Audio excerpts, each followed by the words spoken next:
What's going on, YouTube family? Today we're going to be talking about why Polestar is getting kicked out of the United States and will no longer be selling brand new cars. Now in this video, we're going to go over exactly the reason why Polestar is getting kicked out, what's going to happen to local dealerships, but more importantly, can they do anything to make sure they can sell and manufacture cars here in the United States? Now, if you're not familiar with Polestar, it's actually a subsidiary of Volvo that makes their electric vehicles. Now, this company is owned by Geely, which is a Chinese-owned entity. And I'll go over the reasons why that's so important here in a minute. Now, if you're not familiar with Polestar, they do make a lot of really cool electric cars. They actually make one really cool hybrid, which is the One. It's probably the only car I'd buy. It's a luxury sedan. It's based off of the Volvo P1800. If you Google it, it's a very, very cool looking car. But let's get back into the main reasons why Polestar is getting kicked out of the United States. So if you watch the media, everybody says that this just happened out of nowhere and it just magically popped up and now they're getting kicked out for no reason. It's complete BS. For years now, the United States government has put a bunch of certain mandates in place to make sure they have to abide by certain things. Now, the government hasn't flat out said what they did and didn't do that qualify for these mandates, but we all kind of read the room and know exactly what's going on. It has to do with sensitive data.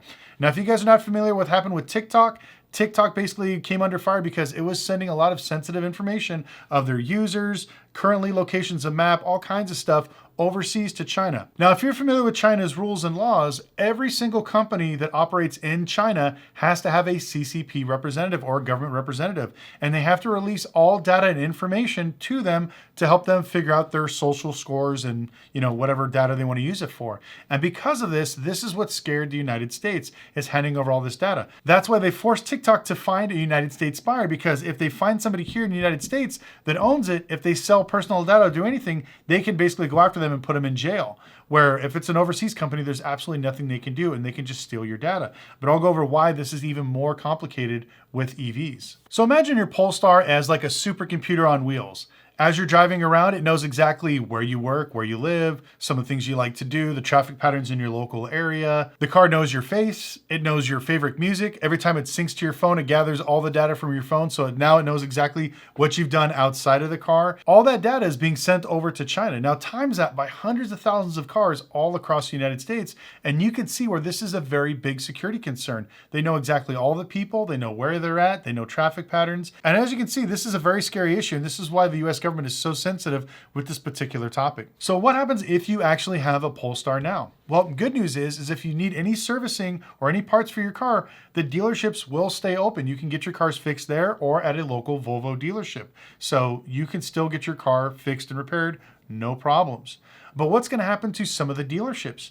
Now, this is where I kind of get upset at. Now, I'm not upset at the government. I'm actually upset at Polestar because they knew exactly what the government was doing, what they were looking for, but they were basically not telling their franchise dealers what was going on. And so now there are hundreds of dealers across the United States that had to pay good money for these franchises, build them out, buy the tools, train the technicians, are now stuck because they can't sell cars as of next year, which is absolutely insane. So what's going to happen to them? Now, I'm sure they're probably going to get screwed by Polestar. They're probably going to offer them a Volvo franchise or something like that. But then that's going to hurt whatever local Volvo dealers that are already there. Or if they expanded their dealership or they did other operations to do this, it's really going to hurt those particular dealers. Once you start splitting the pie too much, it just gets extremely complicated and it's just not good for the automotive industry. So I'm interested to see if Polestar will actually refund these dealers what they've invested in these groups, or if they're going to try to wait it out and see if they can come back. So before I get into how Polestar can stay here in the United States, I want to give a huge shout out to today's sponsor, Revenued. If you're a small business owner and you're looking for a line of credit, I know it's really hard out there. Banks are not lending, credit cards are maxed out, everybody's looking at your credit, your DTI, and that's one of the reasons why I like Revenued. They go off of your actual business bank statements, not your credit, to get you approved. And they do all types of business, doesn't really matter. Every time I need to buy car parts, anything else like that, they can put the money directly into my checking accounts. I know I have some vendors that take cash, so if you have customers that only need cash, or you can use the card that they send you, either way, Revenued is the easiest way to get any type of financing for your business. So if you're looking to grow, expand, hire new people, or just have some extra liquid capital, make sure you click on the link below, check out Revenued, make sure I told them that. And like I said, they've helped out a lot of my subscribers. If anybody's gotten a line of credit, please put in the comment section down what you did, what your business is. I'd love to hear about it. Let's get back to the video. Now, the million-dollar question, what can Polestar do to stay in the United States? Now, they preemptively started building cars in South Carolina, and they thought this would be enough for them to basically stay here.